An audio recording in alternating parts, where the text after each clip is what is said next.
Two young men, just 19 and 25, stopped a genocide with nothing but their memory, their courage, and their will to survive. Auschwitz was a place no one escaped from, a place built to erase people from the world. But Rudolf Verba and Alfred Wetzler did the impossible. They didn't just run away, they ran with a mission: to reveal the atrocities they witnessed inside the concentration camp to the outside world. The reasons for escape? Yes. Well, it was my intention to escape from the first moment when I have seen where I am. But at that time, it was particularly urgent because I knew that all was prepared for the murder of 1 million Jews from Hungary. And because it was close to Slovakia, I thought that it would be possible to give the warning. As a result, these two single-handedly saved 200,000 lives. Let's see how. In today's episode of Light's History, Auschwitz was not just a prison, it was a death machine built to trap, break, and kill. Between 1940 and 1945, over 1.3 million people were sent there. At least 1.1 million were murdered, most of them Jews. The camp was designed to be escape-proof.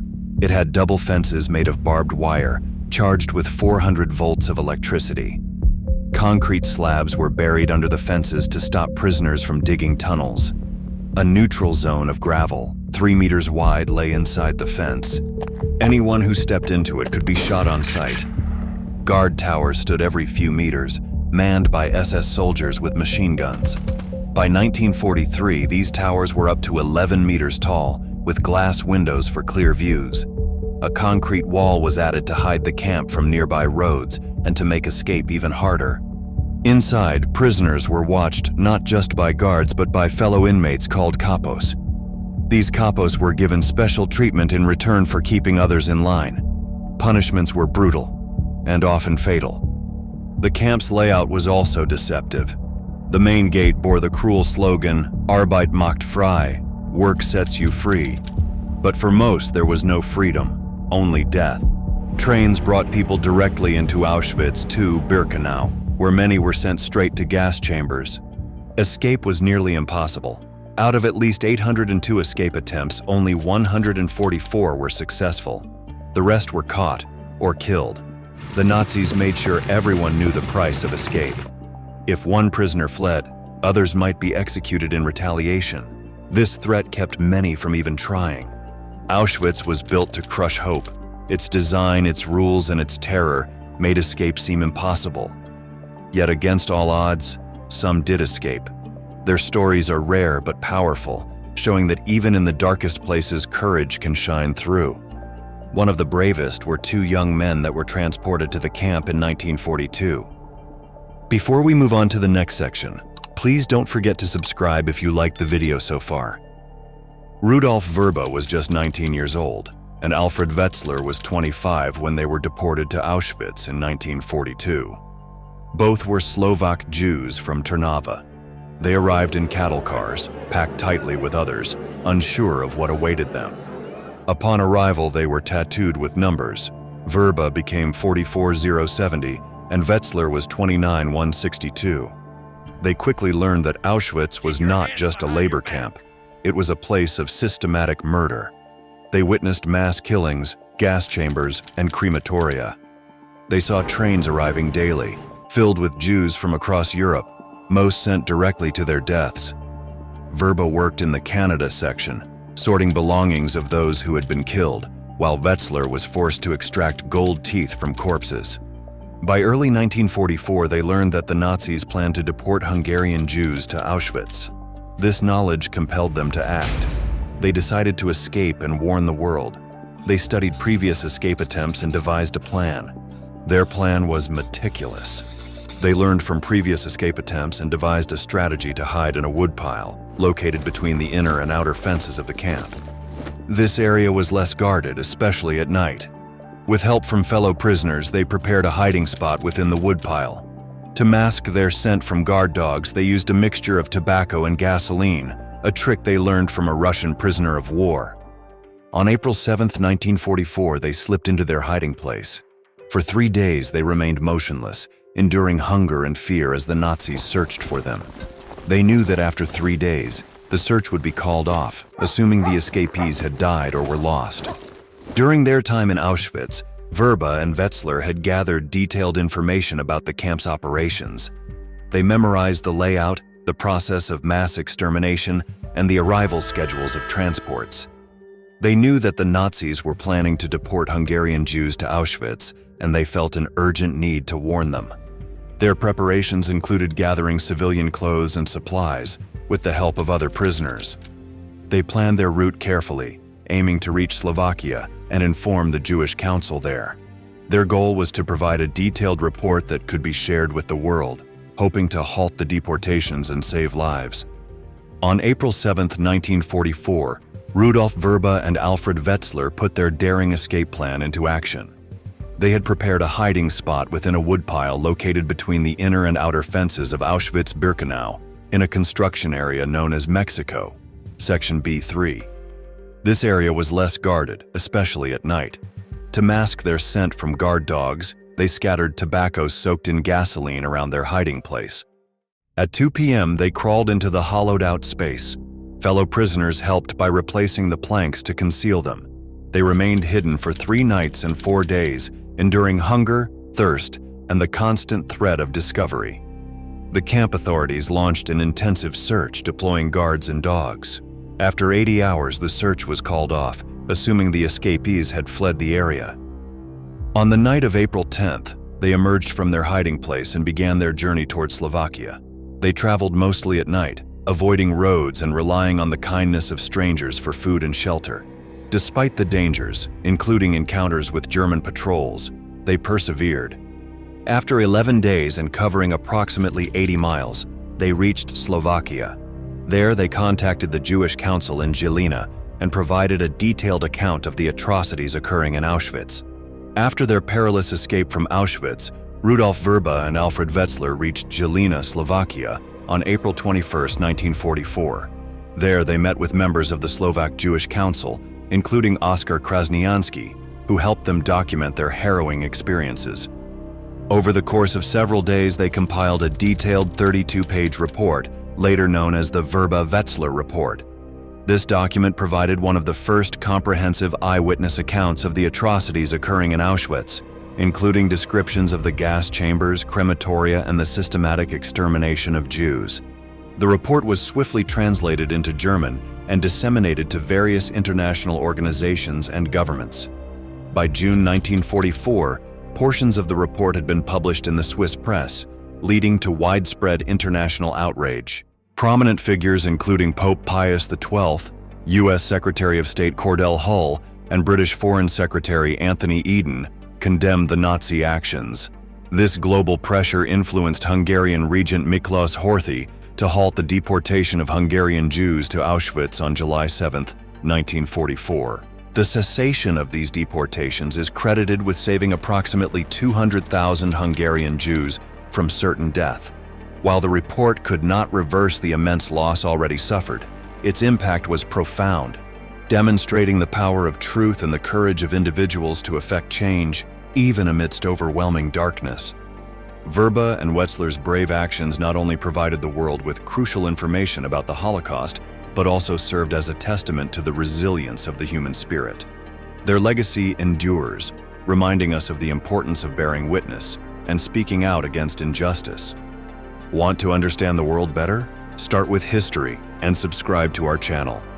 Rudolf Verba and Alfred Wetzler's escape from Auschwitz in April 1944 was not only a remarkable act of courage, but also a pivotal moment in Holocaust history.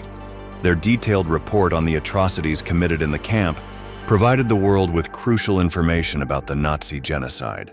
After the war, Rudolf Verba, born Walter Rosenberg, pursued a career in science.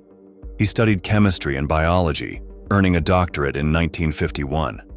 Verba worked as a medical researcher in Czechoslovakia, Israel, and the United Kingdom, before settling in Canada, where he became an associate professor of pharmacology at the University of British Columbia in 1976. Verba remained committed to educating the world about the Holocaust. He testified at the Nuremberg trials in 1946, and provided evidence for the trial of Adolf Eichmann in 1961. In 1985, he testified against Holocaust denier Ernst Zundel in Toronto. The legacy of Verba and Wetzler endures to this day. In 2024, Slovakia issued a commemorative silver coin marking the 80th anniversary of its report. The coin features their prisoner numbers and symbolizes their courageous escape. Their story has been depicted in documentaries and films, including the Auschwitz report, ensuring that future generations understand the importance of their actions. Who do you think was worse, Hitler or Dr. Mengele? Let us know in the comments below. Here's another video history buffs enjoyed watching. Bye for now. Alcatraz is inescapable, or so they thought. On June 12, 1962, 3 men escaped from the inescapable prison, and all they left behind were papier-mâché replicas of their heads. And no one knew what happened to their remains until 2025. Their families insist they survived. Investigators doubt it. This is the enduring mystery of the 3 missing men of Alcatraz. Let's discuss it in today's episode of Light's History. Chapter 1. Getaway Night. June 11, 1962. Just after lights out, Frank Morris and brothers John and Clarence Anglin vanished from Alcatraz. Their escape wasn't spontaneous. It took 6 months of digging through crumbling concrete with sharpened spoons. Behind their cells, they built a secret corridor and crafted a raft from over 50 raincoats, sealed with prison wax. That night, they climbed through a utility shaft, made it to the roof, and slipped into the frigid 54-degree Fahrenheit waters of San Francisco Bay, where currents can reach 6 knots. The raft was later found on Angel Island, along with footprints and personal items. But the men were never seen again. The FBI claimed they drowned, but without bodies, the mystery only grew. Before we move on to the next section, please don't forget to subscribe if you liked the video so far. Chapter 2. The Clues. After the escape, the FBI launched one of the biggest manhunts in U.S. prison history. They searched the cold, choppy waters around Alcatraz, sent patrols up and down the shoreline, and followed every possible lead. Within hours, they found their first clue: a makeshift raft, waterlogged and torn, sitting on Angel Island, about 2 miles north of Alcatraz. Near it, muddy footprints led inland. Not far from there, they found a plastic bag containing personal items, a wallet, photos, and letters belonging to the Anglin brothers. And on the shore across from the island, a homemade life vest was found, clearly used. But that was it. No bodies, no verified sightings. The Coast Guard, local police, and federal agents swept the Bay Area and beyond, but nothing definitive ever turned up. Despite this, the FBI maintained publicly that the men had drowned. Their logic was simple. The water was too cold, the currents too strong, and the distance too far. According to U.S. Marshals records, even Olympic swimmers would struggle to make the swim without hypothermia setting in after just 30 to 45 minutes in water that cold. But not everyone agreed. Family members of the Anglins said they received unsigned Christmas cards and phone calls for years afterward. One cousin even claimed the brothers showed up at their mother's funeral in 1973, disguised in women's clothing, just watching from a distance. Then, in 1979, the FBI quietly shut the case down. No press conference, no final report. It was handed over to the U.S. Marshals, who still list the men as wanted fugitives to this day. That quiet closure has raised questions for decades. Did the FBI find something they didn't want to make public?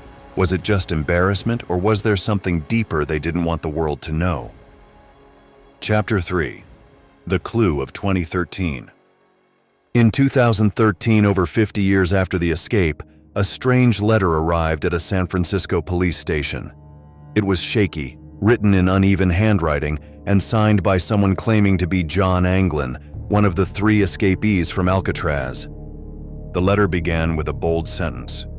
"My name is John Anglin.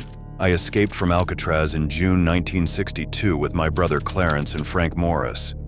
The writer claimed that Frank had died in 2008 and that Clarence had passed away 3 years earlier. Now John said he was dying of cancer and wanted a deal, medical care in exchange for revealing his location, and the full truth. The letter was immediately turned over to the FBI. At the time, they publicly dismissed it, saying handwriting analysis couldn't prove it was genuine. Fingerprints and DNA tests were inconclusive, according to reports. The agency treated it as either a hoax or the ramblings of someone seeking attention. But behind closed doors, not everyone was so quick to write it off. Chapter 4. 2025 to the rescue.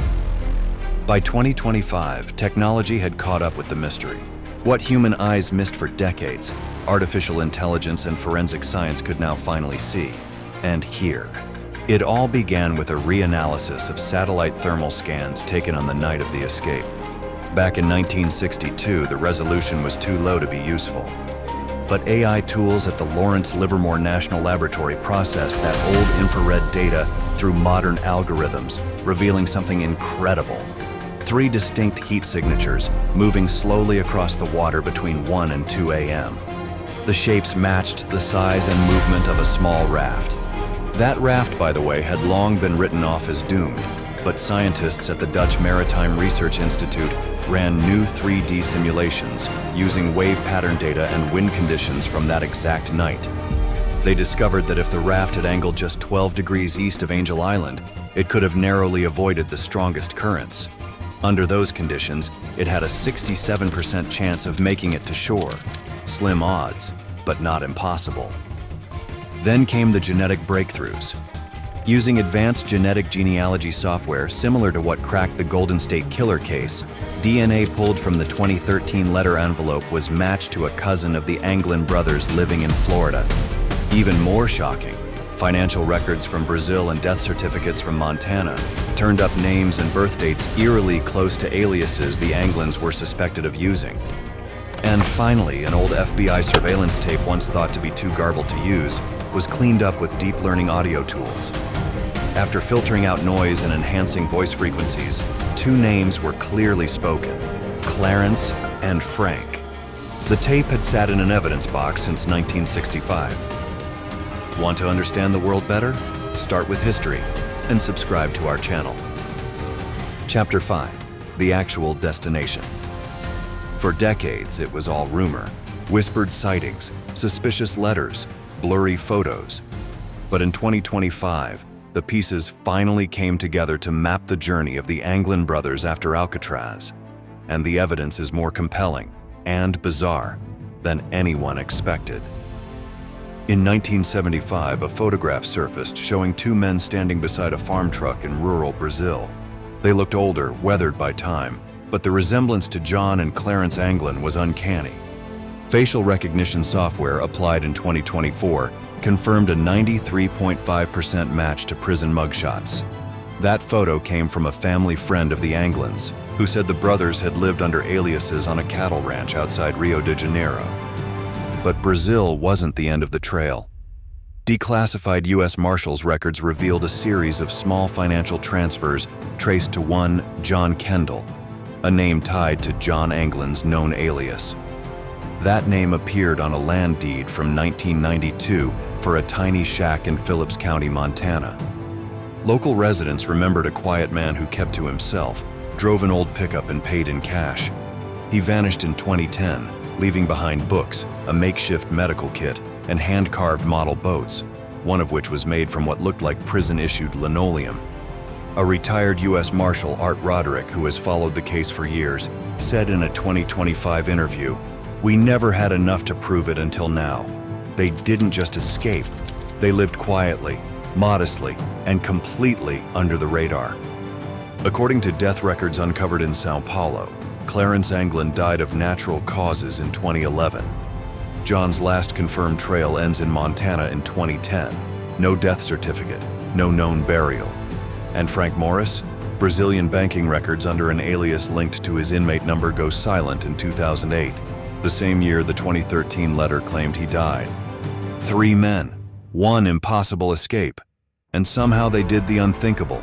They outlived Alcatraz itself, which shut down in 1963, just 1 year after they vanished. But that still doesn't explain why the government kept quiet all these years. Chapter 6. Keeping it quiet.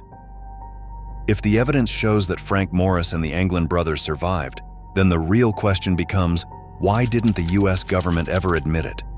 By all logic, the FBI and the Bureau of Prisons should have celebrated the case being closed. But they didn't. Instead, they shut the investigation down in 1979, quietly passed it off to the US Marshals, and kept it open but inactive. Now, thanks to declassified documents and insider interviews, we're beginning to understand why. During the Cold War, image mattered. Alcatraz was marketed as escape-proof, a symbol of total control. Admitting that 3 men outsmarted the most secure prison in America would have embarrassed federal agencies like the FBI and the Justice Department. According to a 1992 DOJ memo revealed in a 2023 FOIA request, senior officials feared copycat attempts and loss of public confidence in federal penitentiary systems if the escape was proven successful. It goes deeper.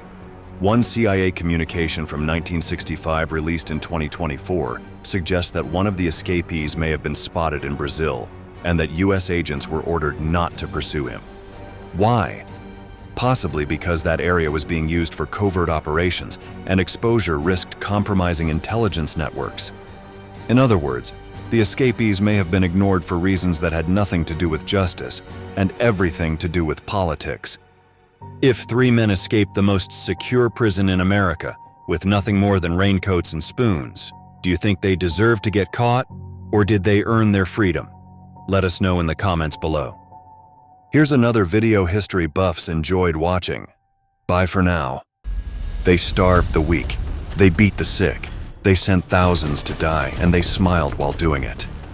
This is not a story about soldiers or secret police. It's about women, guards of Bergen Belsen, who ruled with whips and attack dogs, believing no one would ever hold them accountable.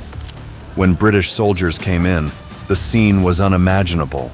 The bodies, the illness, the smell of death, and the guards still standing in uniforms. But justice was coming, and this time, it would no longer happen behind closed doors.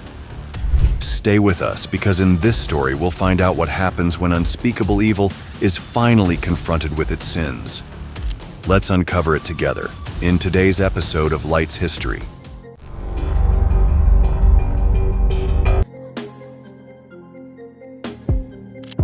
Most people, when they picture the machinery of Nazi terror, think of male SS officers in black uniforms, barking commands and pulling triggers. But behind the barbed wire and guard towers of the concentration camps lay another, equally brutal one: the women. By the end of the war, more than 3,500 women worked as guards in Nazi concentration and extermination camps before the end of the war. Some had been nurses, clerks, or factory workers before the war. Others were young farm girls and housewives. But once they were brought in, they easily assimilated, and in many cases were even more vicious than their male counterparts. One of the most horrifying examples of this process can be found at Bergen Belsen, a concentration camp in northern Germany. It was constructed as a prisoner of war camp and subsequently converted into a holding and transit camp for Jews and political prisoners from across Nazi-occupied Europe. By early 1945, it was a death camp in all but name, overcrowded, starved, and ravaged by disease. A few women reigned supreme behind its barbed wire fences. They were in charge of food rations, forced labor, beatings, shootings, and selections for the gas chambers in other camps. Their authority over life and death was absolute. The most infamous of these was Irma Grace. At 22, Grace was one of the most feared women in Bergen Belsen. Inmates referred to her as the beautiful beast. With blonde hair and blue eyes, she had a cruel smile and ruthless treatment, and became known locally as such. Survivors later recounted how she beat inmates with a braided whip, unleashed dogs on starving women, and took part in arbitrary shootings for her own amusement.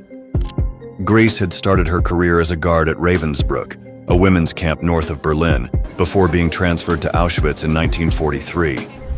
There, she worked with Josef Mengele and earned a reputation for selecting prisoners for the gas chambers. By 1944, she was promoted and was sent to Bergen Belsen, where her reputation for sadism only grew.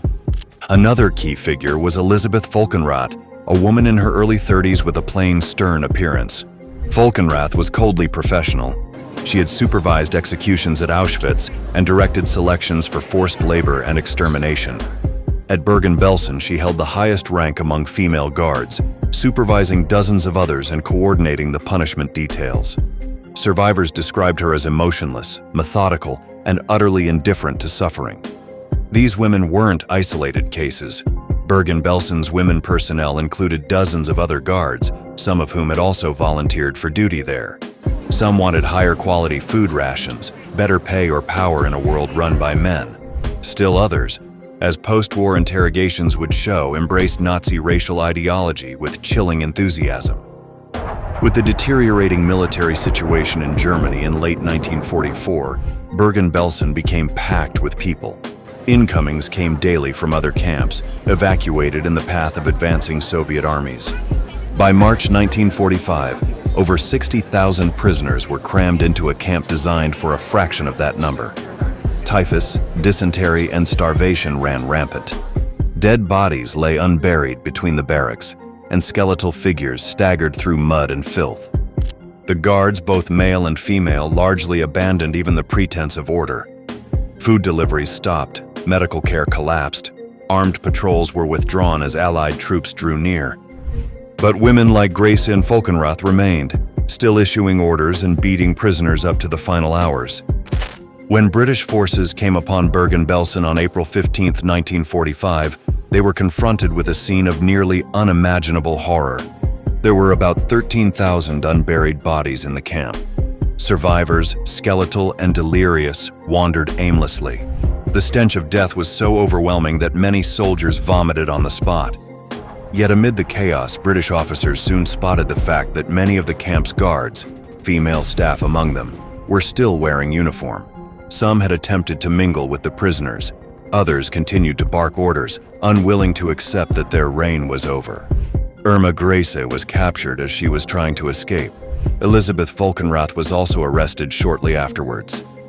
The British wasted no time. Less than 24 hours later, they started to gather the guards up, separate them from the remaining prisoners, and make them available to be questioned. The survivors pointed them out one by one. The women who had overseen beatings, denied food, and sent friends and family to their deaths. British officers' accounts recall the shock of learning how seemingly ordinary these women were. Irma Grace was not much more than a child. Others were in their 20s, 30s. Some wept. Others defiantly denied wrongdoing. A few bragged of their loyalty to the Führer and the Reich. But the evidence was overwhelming. Survivors gave detailed, matching testimonies. Stories of beatings and torture were bolstered by prisoners' physical scars. A few guards were found to be carrying stolen items looted from murdered prisoners. The women were brought to a makeshift holding center, where British and Allied interrogators began compiling charges. It would culminate in one of the most notorious war crimes trials in history, and in a rare phenomenon for the time, public executions that would make international headlines. But before the trial could start, the world had to grapple with a disconcerting question. How could these women, common, civilian women, become willing instruments of horror? And could justice truly match the scale of what they had done? Before we move on to the next section, please don't forget to subscribe if you liked the video so far. The British Army wasted little time in collecting evidence in the days after the liberation of Bergen-Belsen. When the smoke cleared and over 60,000 survivors emerged, with thousands of bodies scattered across the ground, the horror was undeniable. But beyond the mass graves, the real challenge was assigning individual guilt. Among the first prisoners were not only male SS officers, but a notorious crew of female guards, women whose names and faces had already come to symbolize cruelty within the camp.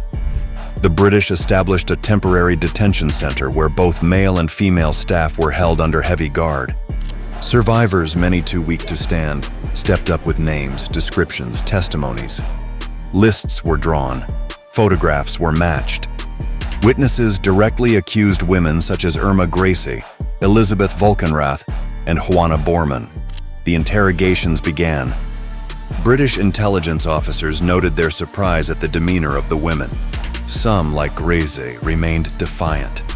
She said she had been a loyal follower who had only obeyed orders, maintained she had never killed anyone herself, and reminisced with affection about her devotion to the Reich. Others, such as Elizabeth Volkenrath, gave cold, indifferent statements, showing no remorse.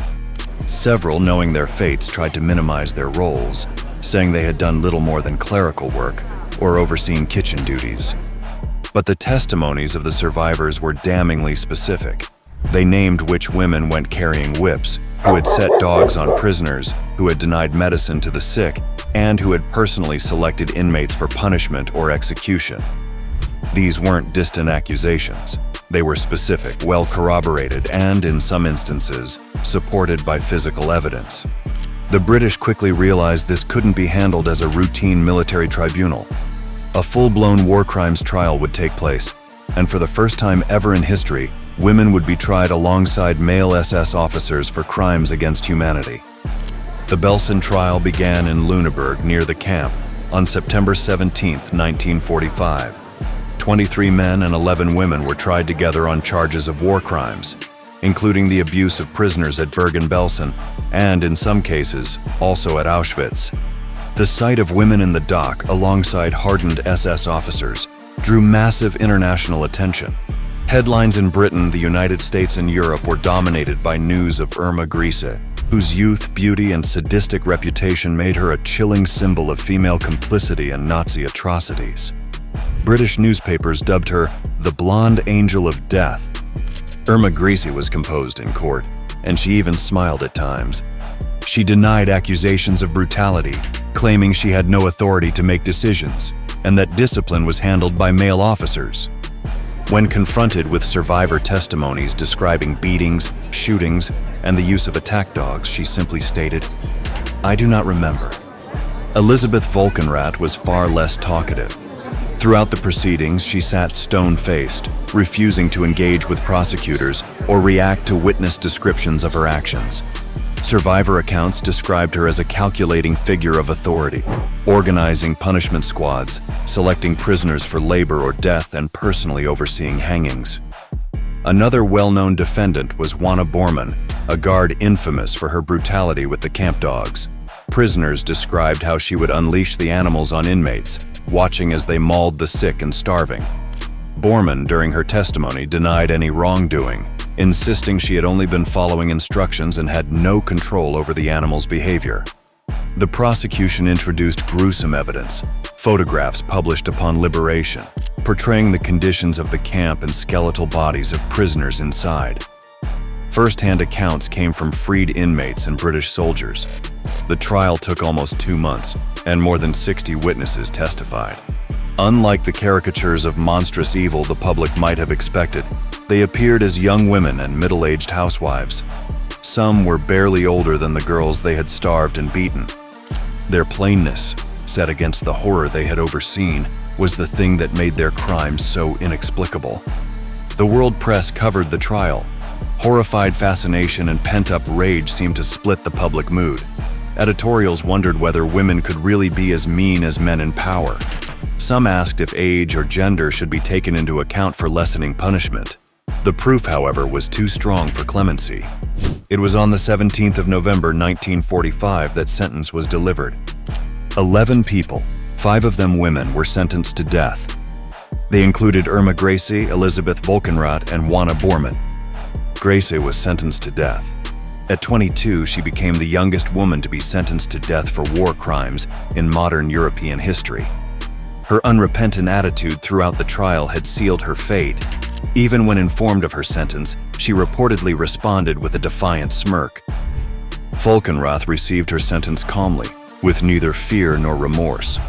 Bormann reportedly collapsed in tears upon hearing her name. The prisoners were taken to Hameln prison, where preparations for execution were made.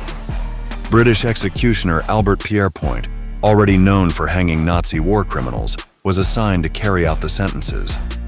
The rare practice of holding public executions, especially at that time, was intended to send a clear message: no one, regardless of rank, age, or gender, would be spared for crimes of such magnitude. The executions were carried out December 13, 1945. Though not conducted in a public square, the hangings were carried out swiftly, with witnesses from Allied command, legal teams, and military police present. Irma Grisi, who according to eyewitness accounts was visibly trembling in the last moments of her life, went to her death without speaking. Volkenrath and Bormann followed a few minutes later.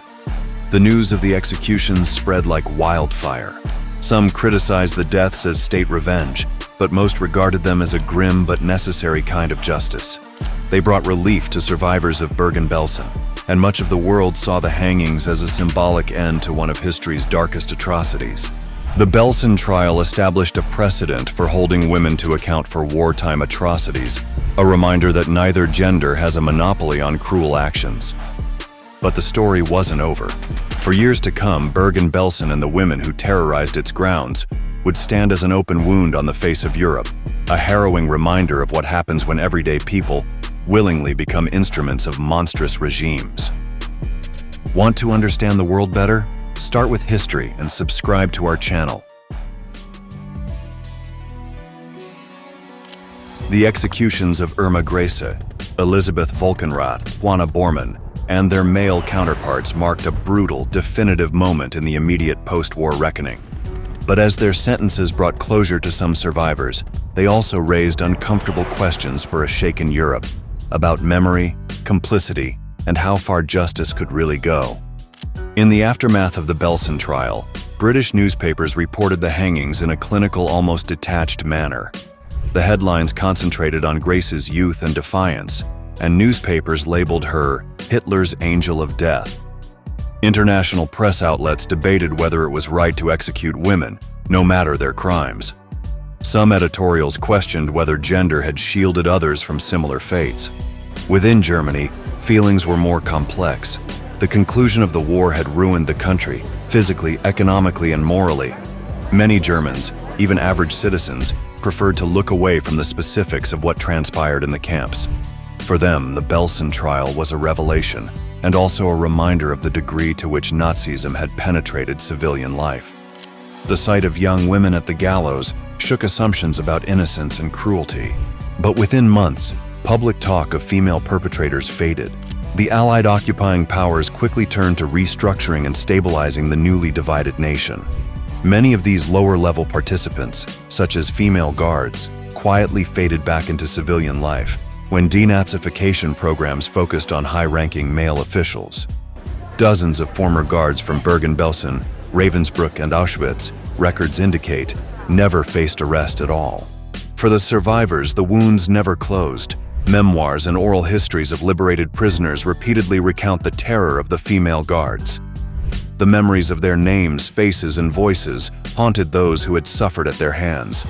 And still, for generations, post-war histories regularly relegated the role of women in Nazi crimes to the margins of history.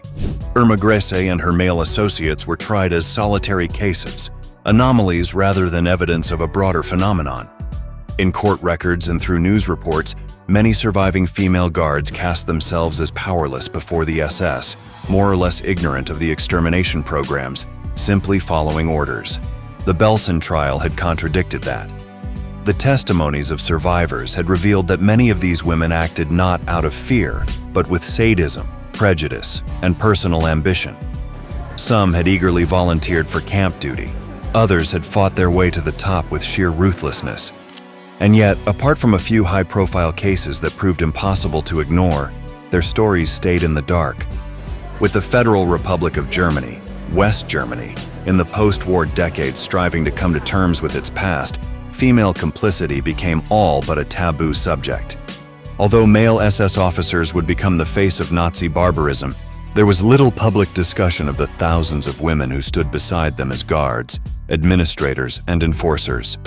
It wasn't until the 1970s and 1980s that historians and journalists of a new generation started to re-examine these overlooked figures. Scholarly studies revealed that the camp system was heavily dependent on women staff, especially in places such as Ravensbrück, Auschwitz-Birkenau, and Bergen-Belsen. Investigative documentaries turned up survivor testimonies and overlooked trial transcripts, exposing the extensive roles of women in beatings, forced labor selections, and executions. The findings were sobering. Although some high-profile female guards had been tried and executed, most evaded punishment. Less than 10% of those 3,500 women had been prosecuted. Many went back to civilian lives, married, changed their names, and raised families. Some had worked as teachers, nurses, or shopkeepers in the very towns where their victims had been deported. This historical neglect had consequences. Many survivors would recount the frustration of witnessing their tormentors living unpunished lives. Recognition of guards in the marketplace, on buses, in the next village, and in action are stories told in numerous post-war memoirs. In the decades that have followed, figures like Irma Grese have come to represent public memory. She is frequently called on to represent female evil in the Holocaust, a figure whose youth and sadism challenged gendered assumptions about violence. Yet while Grese's name lives on in books and documentaries, thousands more remain nameless, their crimes hidden in the silence of the post-war era. Today, historians emphasize that women's involvement in the Nazi killing machine was neither accidental nor extraordinary. It was systematic. Death camps would have been impossible to run without female guards. They maintained discipline, handed out punishment, and directly contributed to the machinery of genocide. This knowledge gives rise to hard questions about shared guilt, about the face of evil, and about the social forces that can turn ordinary people, not only men, but women too, into willing agents of horror. It also serves as a reminder of how readily societies can choose to repress inconvenient truths in the aftermath of catastrophe. In recent years, memorial sites including Bergen, Belsen, Auschwitz, and Ravensbrück have worked to correct this historical oversight. Exhibits have come to include female guard files, survivor testimonies, and evidence from post-war trials. Historians have published biographies of less-known perpetrators, discovering archives that had laid untouched for half a century. But even now, the full reckoning is not complete. New evidence occasionally surfaces. In 2019, a former secretary at Stutthof concentration camp, Irmgard Ferkner, was tried in Germany at the age of 94, one of the last Nazi-era cases to be prosecuted. The coverage was notable not just because of her age, but also because it showed how many women had eluded accountability for decades. For the families of victims, these late trials are bittersweet. They offer a measure of justice, but also a painful reminder of how much was lost and how little was done in time. The story of Bergen-Belsen's female guards is hardly unique. It's part of a far more troubling, far-ranging history, one that reveals just how easily ordinary people can turn into instruments of atrocity when political ideology, fear, and power conspire. And it leaves us with a final uncomfortable truth. Evil is not bound by gender, age, or appearance. It's an idea, a choice, and too often, a silence. The tale of Bergen-Belsen's female guards compels us to face what history too often avoids. Cruelty isn't exclusive to monsters in the uniformed ranks of men. Sometimes, it arrives with a friendly face, a calm voice, and a civilian name. The women who ran Bergen-Belsen thought they could disappear into history, unnoticed and unpunished. Some did. Others answered for their crimes at the end of a rope. But even in the long silence they left behind, the question remains, what justice might have looked like if the world had not turned away so quickly? And perhaps more challenging still, could ordinary people at the wrong time under the wrong flag be capable to do the same? Drop your thoughts in the comments below. Here's another video history buffs enjoyed watching. Bye for now. What do the people who stand beside the most hated regents of all time do when the world they made collapses around them? Not soldiers, not generals, but wives, women who have shared their homes and their secrets, and who one day would pass on the last words from a dying husband. As Nazi Germany fell in 1945 and disappeared from the map, choices also had to be made by the women married to its top figures. Some went with their husbands to death. Some, meanwhile, saw those close and dear destroyed in one way or another.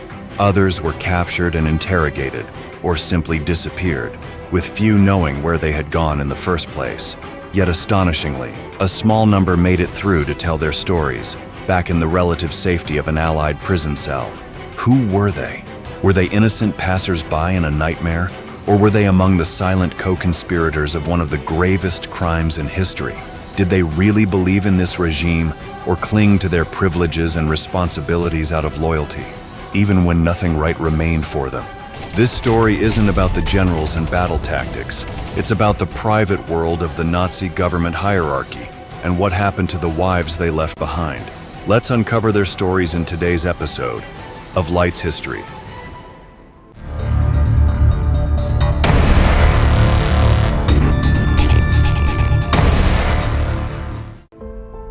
History fails to remember any of the people who give orders, but not the men who start wars.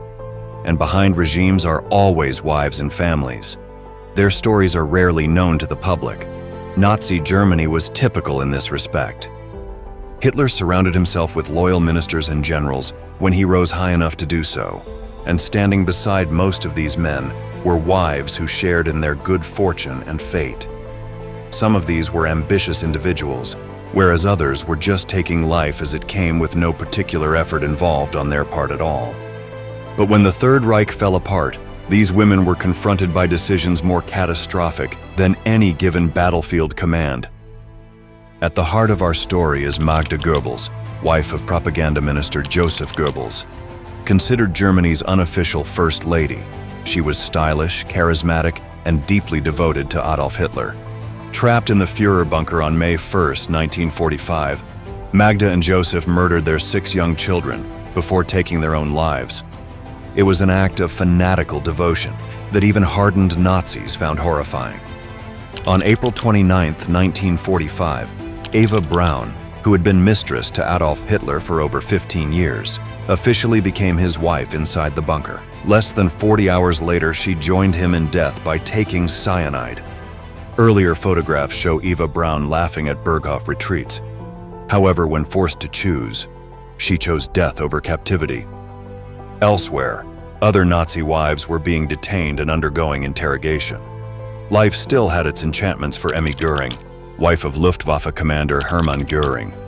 After she was arrested in 1945, they declared her a minder belastete, a slightly lesser offender. She was sentenced to a year in prison, and afterward she lived quietly. Her unyielding stand never slackened. Although she wrote a different version of her life story in later years, she maintained out to the end that she was only her husband's loyal wife, never a political one. Ilse Hess, the wife of Rudolf Hess, Hitler's deputy, received similar treatment. In 1947, she was apprehended and questioned. Determined, she argued that her husband was not guilty. Ilse was turned loose in 1948. She spent the next 20 years defending Rudolf's name and finally, in her old age, wrote a memoir that tells all about his imprisonment. Margareta Himmler, wife of Heinrich Himmler, was captured with her daughter Gudrun in Italy. After being questioned, she claimed to be ignorant of the Holocaust and was released in November 1946. Officially, she was categorized as only a minor adherent of the Nazis. What is interesting is that with the exception of a few who accepted their husband's inheritance in the form of earned money, none of the wives were executed at Nuremberg or imprisoned for long periods. Most faded into civilian life. Some, like Emmy Goering and Ilse Hess, later wrote memoirs. In these, they typically denied any knowledge of atrocities while presenting themselves as victims. Won by bribery, a number of male officials took the secret rat line to South America, but none of this contingent found a place abroad. Whether they gave up with resignation, sickened, or found no chance to escape, they either surrendered or dropped out of sight. Their offspring bore the heavy burden. Edda Goering lived safely in Munich after the end of the war, but she never would discuss her father. Gudrun Himmler was in contrast tenaciously loyal to father, with whom she was arrested when the Gestapo made its final roundups. She married a former Waffen-SS man and remained active in extremist right-wing politics. In the end, the private world of Nazi Germany's elite women was one of wealth and sorrow. As true believers, or as agents of legitimacy, they wound up their affairs in rapid succession after that terrible, fateful autumn. These wives all shared the fate of their husbands, through death, disgrace, or uneasy survival. Before we move on to the next section, please don't forget to subscribe if you liked the video so far. The dictatorship of Adolf Hitler was now collapsing, and Allied forces advanced on Berlin from different directions. The survivors of the top leadership in Nazi Germany were confronted with a single realistic choice: surrender, be captured, or take their own lives. Yet even in the spotlight of world news coverage, for the generals, the SS leaders, and Hitler himself, the wives of these people were also caught up in a time of settling accounts.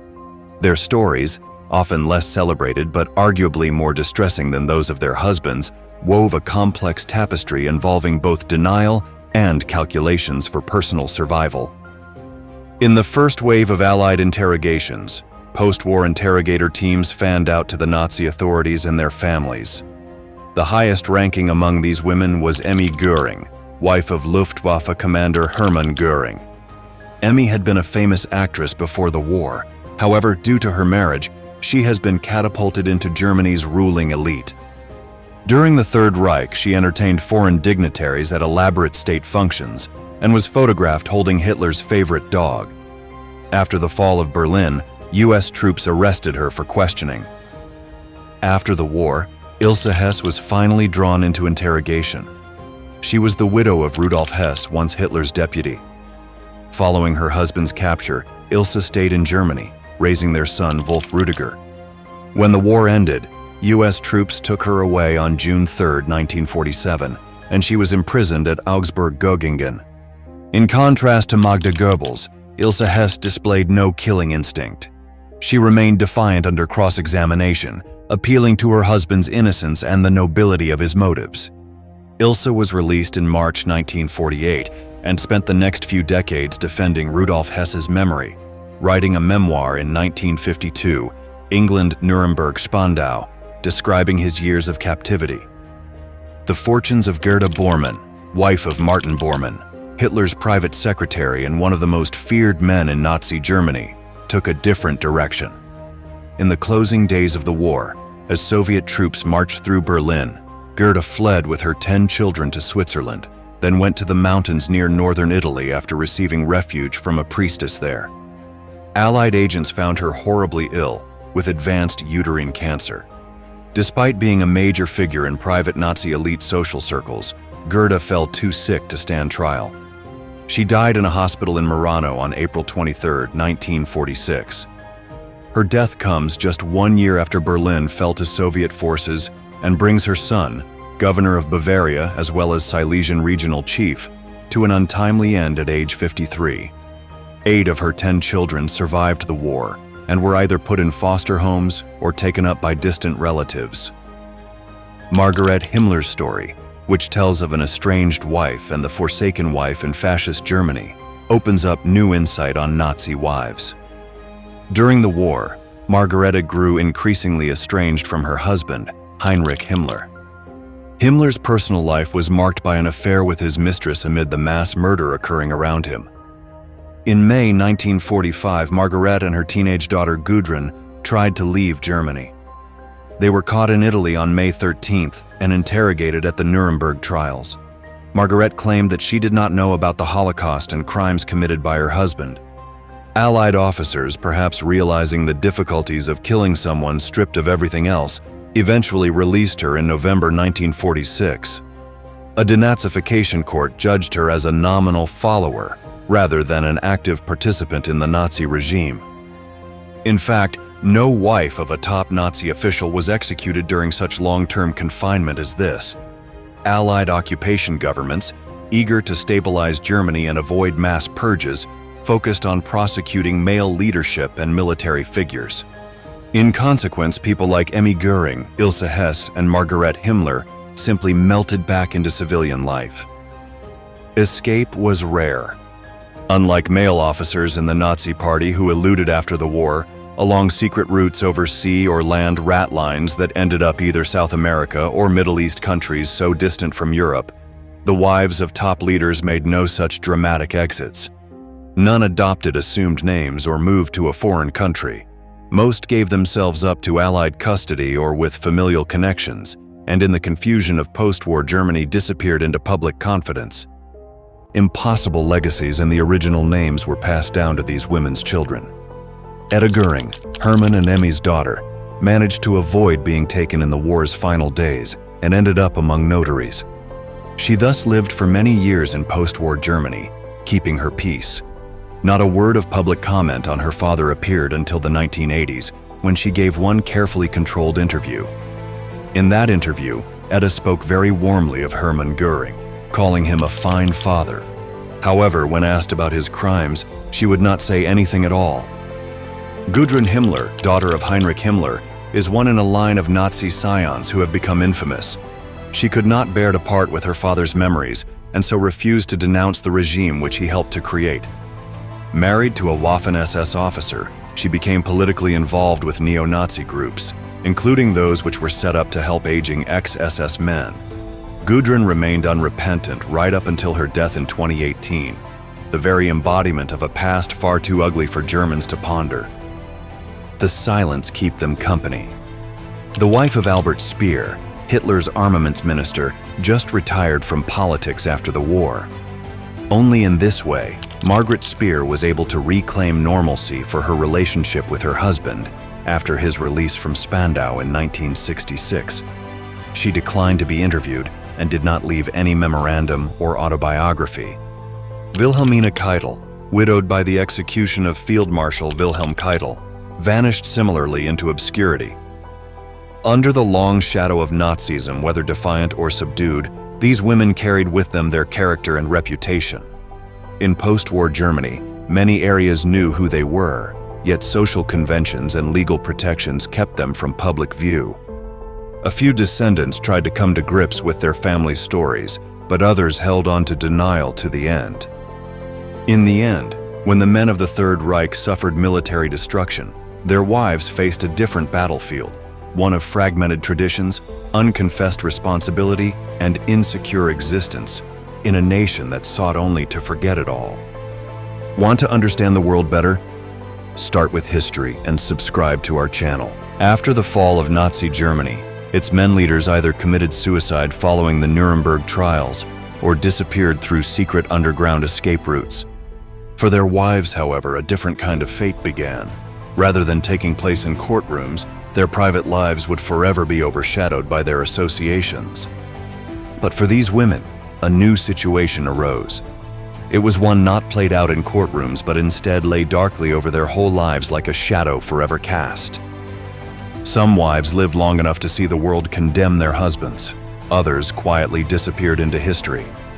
None spoke openly about what they saw, and even when they did, their accounts often bore traces of denial, selective memory, or, worse still, a desperate attempt to control how history will treat them. After her husband's suicide on October 15, 1946, Mrs. Goering lived for many years.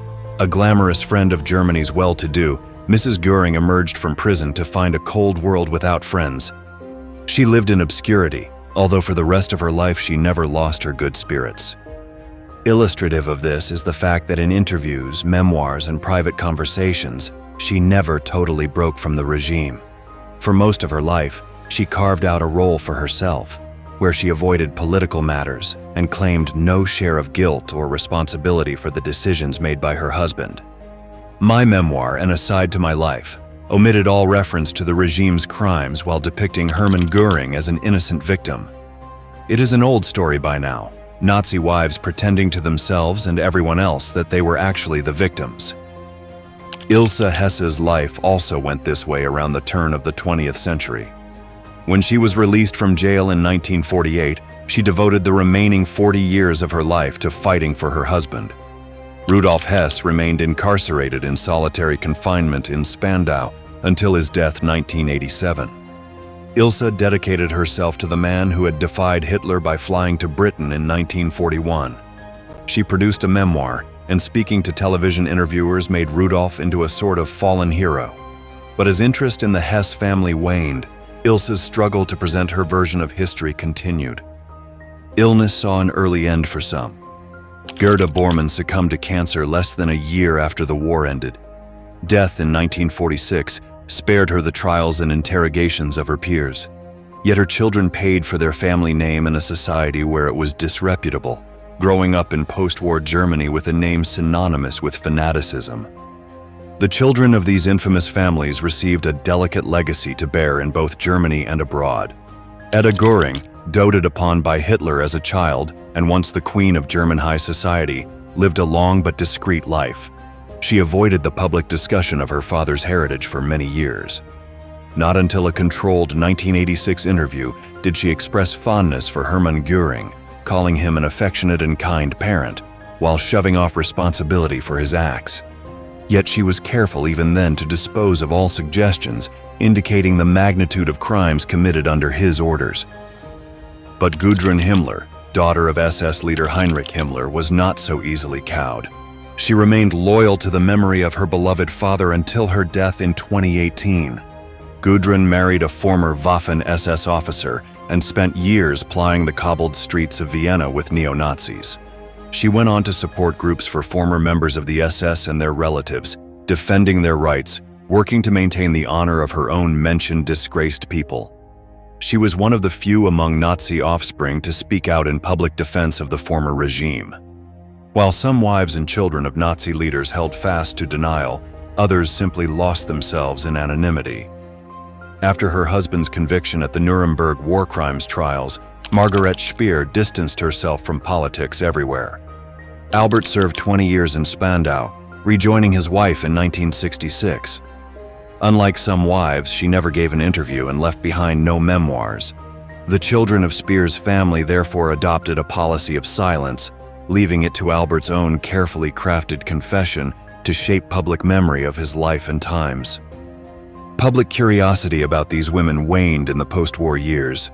Few in a divided, rebuilding Germany wanted to dwell on how those who had lived alongside mass murderers had also lived. The Allied governments, after initial eagerness for evidence, soon became more concerned with hunting down war criminals and settling their own war debts. As a result, most of these women have spent out their lives quietly, their names whispered in small towns or known only to historians. However, their lives did matter, for the things they themselves told us and for the master institutions of slavery they sustained. They were not just onlookers. They held parties to discuss the destinies of countries. They profited from stolen houses and stolen property. The stories of these people show how decent individuals can gradually become deeply mired in despicable behavior, sometimes through the inculcation of beliefs, sometimes through promotion, and sometimes by passively standing idly by. No wives of high-ranking Nazi leaders were ever hanged. None were handed down life sentences, even though many of these women saw their spouses' names become bywords for evil. Somehow they managed to restate or change their personal histories in a post-war world of scrambled moral values. How did the ordinary human become Hitler, Himmler, or Goebbels? And yet, we seldom hear about those who stood beside them. The wives, the mothers, the confidants. Were they blind? Were they believers? Or just pragmatists looking for comfort? These women dined with war criminals. They toasted genocide. They tucked their children into bed in homes looted from the dead. And at the end of the day, when Hitler fell, all of them had their choices. Some followed their husbands to death. Some disappeared. Some rewrote the story to leave themselves out. And so it remains to be asked, should we say that those who turned a deaf ear to such evil were the victims of history, or the cause of it? Let us know what you think in the comments. Do you believe these women were guilty, complicit, or just powerless survivors caught in a nightmare they couldn't escape? We'd like to hear your thoughts. Here's another video history buffs enjoyed watching. Bye for now.